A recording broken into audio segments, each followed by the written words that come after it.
ಪಾಟೀಲ್ ಸಹೋದರರಿಗೆ ಮತ್ತೆ ಕರ್ಸಿದಂತವರು ನಮ್ಮ ಅಣ್ಣವರು ಶಾಲಾ ಹೆಸರು ಗೊತ್ತಾಗ್ತಾರೆ ಅಣ್ಣವರು ಅವರು ಅದರಲ್ಲೂ ಇವತ್ತು ಬ್ರಹ್ಮ ವಿಷ್ಣು ಮಹೇಶ್ವರ ಎಂತೆಂತ ದೊಡ್ಡ ದೊಡ್ಡ ವ್ಯಕ್ತಿಗಳ ಜೊತೆ ನಾನು ಕೂತ್ಕೊಳ್ಳೋಂಗ ಆಯ್ತಲ್ಲ ಭಗವಂತ ಅಂತ ಹೇಳಿ ಬಹಳ ಖುಷಿ ಆಗ್ತಾ ಇದೆ. ಜನಪದ ಅನ್ನೋದು ತಾಯಿ ಇದ್ದ ಹಾಗೆ, ತಂದೆ ತಾಯಿ ಇದ್ದ ಹಾಗೆ.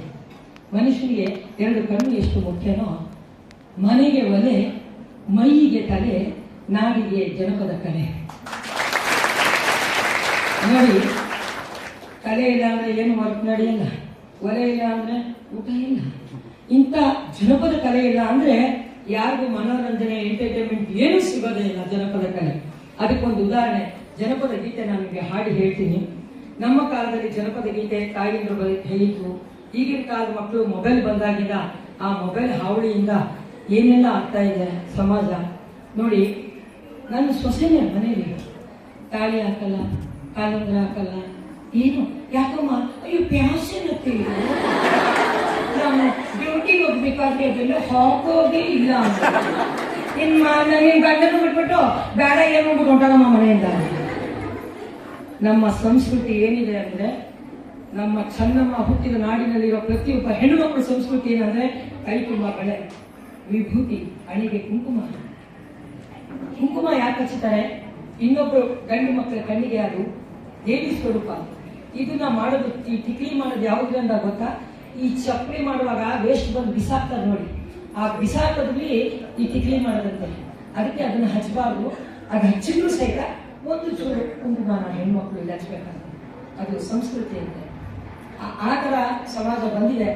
ಜನಪದ ಗೀತೆಯಲ್ಲಿ ನಮ್ಮ ತಾಯಿ ಬಗ್ಗೆ ನಾವು ಏನ್ ಹಾಡ್ತಿದ್ವಿ ಆಗಲಿ ಅಂದ್ರೆ, ದುಡ್ಡು ಕೊಟ್ಟರೆ ಬೇಕಾದ್ದು ಸಿಗತೈತಿ ಈ ಜಗತ್ತಿಗೆ ಕಾಣ, ಹಣದ ತಾಯಿಯ ಕಳಕೊಂಡ ಮರಳಿ ಬರುವಲೇನ ತಮ್ಮ, ಮರಳಿ ಬರುವಲೇನ. ದುಡ್ಡು ಕೊಟ್ಟರೆ ಬೇಕಾದ್ದು ಸಿಗತೈತಿ ಈ ಜಗತ್ತಿಗೆ ಕಾಣ, ಹಣದ ತಾಯಿಯ ಕಳಕೊಂಡ ಮ್ಯಾಲ ಮರಳಿ ಬರುವಲೇನ ತಮ್ಮ, ಮರಳಿ ಬರುವಲೇನ. ಹೀಗಿತ್ತು ಜನಪದ. ಈಗಿನ ಮಕ್ಕಳು, ಈಗಿನ ಹುಡುಗಿರು ಮೊಬೈಲು ಹಾವಳಿಯಿಂದ ಪ್ರೀತಿಯ ಪರಿಮಳ ಹರಿಹೊತ್ತ ಗೆಳೆಯ ಮನಸ್ಸಿಗೆ ತಳಮಳ, ಮರಿಹೊತ್ತ ಗೆಳೆಯ ಮರಿಯಂಬದಂಗ, ಮರಿಯಂಬದಂಗ, ಮರಿಯಂಬದಂಗ, ಮರೆಯಲ ಗೆಳೆಯ, ಮರೆಯಲೆಗ ಗೆಳೆಯ. ಸಮಾಜ ಎಲ್ಲಿ ಬಂದಿತ್ತು ಅಲ್ವಾ? ನಾವು ನಮ್ಮ ಬಾಂಧವ್ಯ, ತಾಯಿ ತಂದೆ ಅಣ್ಣ ತಮ್ಮ ಬಂಧು ಬಳಗ ಎಷ್ಟೇ ದುಡ್ಡು ಸಿಗಲ್ಲ, ಇದ್ದಾಗ ಅದನ್ನು ನಾವು ಕಾಪಾಡಿಕೊಂಡು ನಮ್ಮ ಮನೆತನಗಳಿಗೆ ಗೌರವವನ್ನು ತಂದುಕೊಂಡು ಇವತ್ತು ನಾನು ಇಷ್ಟು ಮಟ್ಟಿಗೆ ಚಾಮರಾಜನಗರ ತಮಿಳುನಾಡಿನ ಈ ಭಾಗದಲ್ಲಿ ಹುಟ್ಟಿ ರಾಜ್ಯಾದ್ಯಂತ ನನ್ನ ತಾಯಿ ತಂದೆ ಹೆಸರಿಗೆ ಏನಾದ್ರು ಮಾಡಬೇಕು ಅಂತ ನಾವು ಮಾಡ್ತಿರುವಾಗ, ಬೈಲುಗೊಂಗಲದಲ್ಲಿ ಹುಟ್ಟಿರೋ ಪ್ರತಿಯೊಂದು ಹೆಣ್ಮಕ್ಳು ಚೆನ್ನಾಗಿ ಓದಿ ಅವ್ರ ತಂದೆ ತಾಯಿ ಹೆಸರಿಗೆ ಕೀರ್ತಿ ತರುವಂತ ಕರ್ನಾಟಕದಲ್ಲಿ ಕೆಲಸವನ್ನು ಮಾಡಬೇಕು ಅಂತ. ಇನ್ನು ನಾನು ಜಾಸ್ತಿ ಮಾತಾಡಲ್ಲ. ದುರ್ಯೋಧನ, ರಾವಣ, ಭೀಮ ಇಂಥ ಪಾತ್ರಗಳನ್ನು ನಾನು ಮಾಡಿದ್ದಕ್ಕೆ ನನಗೆ ಎಲ್ಲ ಪ್ರಶಸ್ತಿಗಳು ಸಿಕ್ಕಿರುವುದು.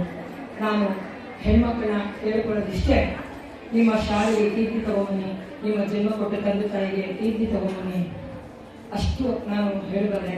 ನಾನು ಇವತ್ತು ಹೋದ್ರು ನೀವು ಯಾವ್ದಾದ್ರು ಚಾನಲ್ ಹಾಕಿದಾಗ ಕಾಮಿಡಿ ಪಾತ್ರದಲ್ಲಿ ಫೋಟೋ ಪಿಕ್ಚರು ಗಣೇಶ್ ಜೊತೆ ಟಿವಿನ ಮೇಲಿನ ಧಬ್ಬತ್ತು ಬಿಸಾಕೋದು, ಮತ್ತೆ ಯಶೋರ್ ಜೊತೆ ಕಂಡಕ್ಟರ್ ಪಾತ್ರದಲ್ಲಿ ಅಭಿನಯಿಸಿರು, ನಮ್ಮ ಬಸವ ಪುನೀತ್ ರಾಜ್ಕುಮಾರ್ ಅವರ ಜೊತೆ ನಾನು ಅಭಿನಯಿಸಿರೋದು. ಈಗ ನಮ್ಮ ಅನಾಥಾಶ್ರಮ ಮಾಡ್ತಾ ಇದ್ದೀನಿ. ರಂಗಭೂಮಿ ಕಲಾವಿದರಿಗೆ, ಅಂಧ ಮಕ್ಕಳಿಗೆ, ರೈತರ ಮಕ್ಕಳ ಎಜುಕೇಶನ್ ಅಂತ ಹೇಳಿ ಸರ್ಕಾರ ನನಗೆ 5 ಎಕರೆ ಜಮೀನನ್ನು ಚಾಮರಾಜನಗರದಲ್ಲಿ ಕೊಟ್ಟಿದೆ. ನನ್ನ ತಾಯಿ ಹೆಸರಲ್ಲಿ ಕೂಡ ಅದನ್ನ ಮಾಡ್ತಾ ಇದ್ದೀನಿ. ಆ ಕಾರ್ಯಕ್ರಮದಿಂದ ಬಂದಂತಹ ಹಣ ಸದ್ವಿನಿಯೋಗ ಆಗಬೇಕು. ಕೆರೆಯ ನೀರನ್ನು ಕೆರೆಗೆ ಚೆಲ್ಲಿ, ಬರುವಾಗ ಬೆತ್ತಲೆ, ಹೋಗುವಾಗ ಬೆತ್ತಲೆ. ಮನಸ್ಸಿನ ಭಾವನೆ ಶುದ್ಧಿ ಇರುವವನು ಇಲ್ಲಿ ಸಲ್ಲುವವನು ಅಲ್ಲಿ ಸಲ್ಲುವನಯ್ಯ, ಅಲ್ಲಿ ಸಲ್ಲುವವನು ಇಲ್ಲಿ ಸಲ್ಲುವನಯ್ಯ. ಭಾವನೆಗಳು ಪರಿಪಕ್ವವಿಲ್ಲವಾದರೆ ಎಲ್ಲೆಲ್ಲೂ ಸಲ್ಲನಯ್ಯ ಕೂಡಲ ಸಂಗಮ ದೇವರನ್ನು. ಹಾಗೆ ನಮ್ಮ ಭಾವನೆಗಳನ್ನು ಪರಿಶುದ್ಧಿಯಾಗಿಟ್ಕೊಂಡು ಹೆಣ್ಮಕ್ಳು ನಾವು ಕೆಲಸಗಳು ಮಾಡ್ಕೊಂಡು ಬಂದಾಗ ಭಗವಂತ ನಮ್ಮ ಜೊತೆಗೆ ಯಾವಾಗಲೂ ಇರ್ತಾನೆ ಅಂತ ಹೇಳಿ ನನ್ನನ್ನು ಕರೆಸಿ ನಿಮ್ಮ ಮುಂದೆ ಮಾತಾಡೋಕ್ಕೆ ಅವಕಾಶ ಮಾಡಿಕೊಟ್ಟಂತಹ ಕಾಲೇಜಿನ ಎಲ್ಲ ಗುರುಗಳಿಗೆ ಮತ್ತೆ ಇದನ್ನ ಆಡಳಿತ ಮಂಡಳಿಯ ಪ್ರತಿಯೊಬ್ಬ ಪದಾಧಿಕಾರಿಗಳಿಗೆ, ಪತ್ರಕರ್ತರಿಗೆ, ನಿಮ್ಮಂತ ಎಲ್ಲ ಕೈಕರಿಗೆ ನನ್ನ ಹೃದಯಪೂರ್ವಕವಾದ ನಮನವನ್ನು ಸಲ್ಲಿಸಿ ಒಂದು ಡೈಲಾಗ್ ಹೇಳಿದ್ದೇವೆ ನಿಮಗೋಸ್ಕರ.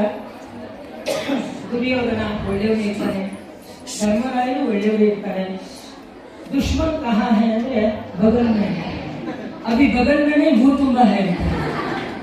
ಯಾಕೆಂದ್ರೆ ಒಬ್ಬ ಬದುಕ್ತಾನೆ ಅಂದ್ರೆ ಸಹಿಸದೆ ಕಾಲೇಜಿಗಳು 100 ಜನ ಇರ್ತಾರೆ. ನಾವು ಯಾರ ಮಾತಿಗೂ ಎದೆಗುಂದದೆ, ಯಾರ ಮಾತು ಕಿವಿಯಲ್ಲಿ ಹಾಕೊಳ್ಳದೆ ನಾವು ಹೆಣ್ಮಕ್ಳು ಧೈರ್ಯವಾಗಿ ನಾವು ಛಲದಿಂದ ಬದುಕಿ ತೋರಿಸ್ಬೇಕು. ಶಕುನಿಗಳ ಹಾಗೆ ನಮ್ಮ ಮಧ್ಯೆನೇ ಇರ್ತಾರೆ, ಅವರು ಆ ಮಾತಿಗೆ ಕಿವಿ ಕೊಡಬೇಡಿ ಅಂತ ಹೇಳ್ತಾ, ನಿಮ್ಗೆ ಏನೇ ಕಷ್ಟ, ಏನೇ ತೊಂದರೆಗಳು, ಮನೆಗಳಲ್ಲಿ ಯಾವುದೇ ಪ್ರಾಬ್ಲಮ್ಗಳಿದ್ರು ನಾವು ಪೊಲೀಸ್ ಇಲಾಖೆಯಲ್ಲಿ ವುಮೆನ್ ರೆಡ್ಸ್ ಇರೋದ್ರಿಂದ ನಂಬರು ನಿಮ್ಮ ಅಧ್ಯಕ್ಷರು ಕೊಟ್ಟಿರ್ತೀನಿ, ನನ್ನನ್ನು ತಾವು ಸಂಪರ್ಕಿಸ್ಬೋದು ಅಂತ ಹೇಳ್ತಾ ಒಂದು ಡೈಲಾಗನ್ನ ನಿಮ್ಮ ಮುಂದೆ ಹೇಳ್ತೀನಿ. ದುರ್ಯೋಧನ ಎಂಥ ವ್ಯಕ್ತಿತ್ವ, ಅಂಥವನ್ನ ಶಕುನಿ ಬಂದು ಹಾಳು ಮಾಡಿರ್ತಾನೆ. ಆ ಒಂದು ಸನ್ನಿವೇಶದ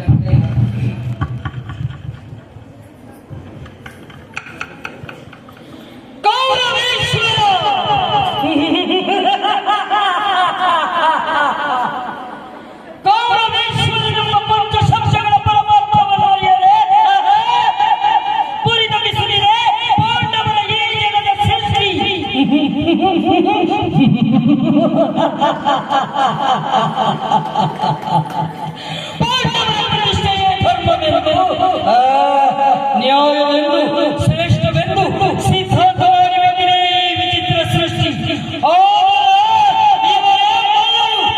ಈ ಕೌರವೇಶ್ವರನ ಕೆತ್ತನೆಯಲ್ಲಿ ಪ್ರಜ್ವಲಿಸುತ್ತಿರುವ ಶಾಪದೇಶದ ಪರಮಾರ್ಥವನ್ನು ಅದು ಅರ್ಥವಾಗಬೇಕಾದರೆ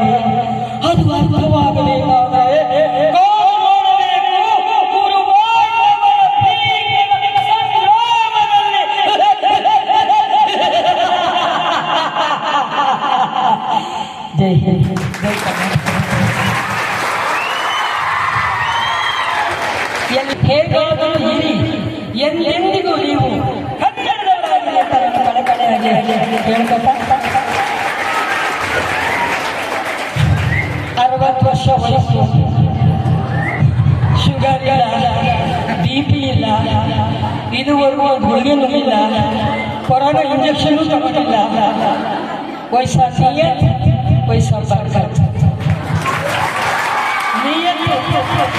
ನಿಯತಿಯಲ್ಲಿರುತ್ತೋ ಅಲ್ಲಿ ಭಗವಂತನ ಜೊತೆ ಇರ್ತಾರೆ. ಯಾವ ಮನುಷ್ಯ ತಾನು ನಗದ ಇನ್ನೊಬ್ಬರು ನಗಿಸ್ತಾ ಒಬ್ಬರಿಗೆ ನೋವು ಕೊಡದೆ ಇರ್ತಾನಲ್ಲ, ಅವನು ಎದಕ್ಕೆ ಫುಲ್ ಆಗ್ತಾನೆ.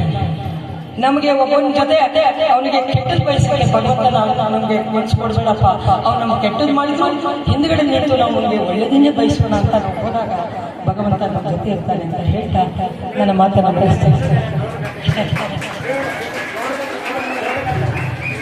ನಮ್ಮ ಗೌಡ್ರಗದ್ದ ನಾಟಕದಲ್ಲಿ ಅಶ್ಲೀಲತೆಗಳಿರಲ್ಲ. ಈಗಿನ ಯುವ ಪೀಳಿಗೆಗಳನ್ನು ನಾನು ಎಚ್ಚರಿಸುವಂಥ ಕೆಲಸಗಳನ್ನ ಮಾಡ್ತಾ ಇದ್ದೀನಿ. ನಿಮ್ಮಲ್ಲಿ ನಾನು ಒಂದು ಕಳಕಳಿ ಮಾಡ್ತೀನಿ. ನೀವು 2 ವೀಲರಲ್ಲಿ ಹೆಣ್ಮಕ್ಳು ಹೋಗುವಾಗ, ಅಣ್ಣ ತಮ್ಮಂದ್ರು ಕಾರು ಹಾಸುವಾಗ ದಯವಿಟ್ಟು ಮೊಬೈಲ್ನ ಇಟ್ಕೊಂಡು ಮಾತಾಡ್ಕೊಂಡು ಯಾವ ಕಾರಣಕ್ಕೂ ಹೋಗಬೇಡಿ.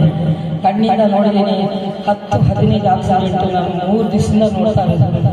ಮೊಬೈಲನ್ನು ಬಂದರೆ 2 ನಿಮಿಷ ನಿಲ್ಲಿಸಿ ಸೈಡಲ್ಲಿ ನಿಂತು ಮಾತಾಡಿ ಅಂತ ಹೇಳ್ತಾ ಗೌಡ ಒಳ್ಳೆ ಅದು ಸ್ವಲ್ಪ ಸುಳಿ ಸುಮಾರು ಅವನ ಒಂದು ಡೈಲಾಗ್ ಮುಂದೆ ಹೇಳ್ತೀನಿ.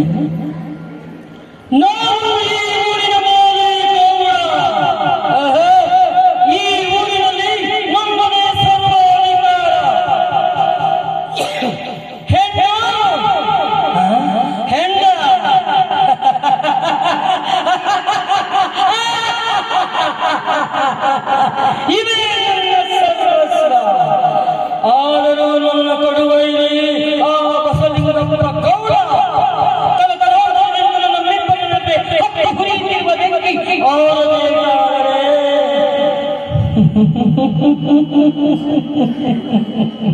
ನಮ್ಮಿಬ್ಬರಲ್ಲಿ ಒಬ್ಬರು ಕಣ್ಣಿನಿಂದ ಹೆಣ್ಣನ್ನು ಬಿಟ್ಟವನಲ್ಲ ಈ ಗೌಡ.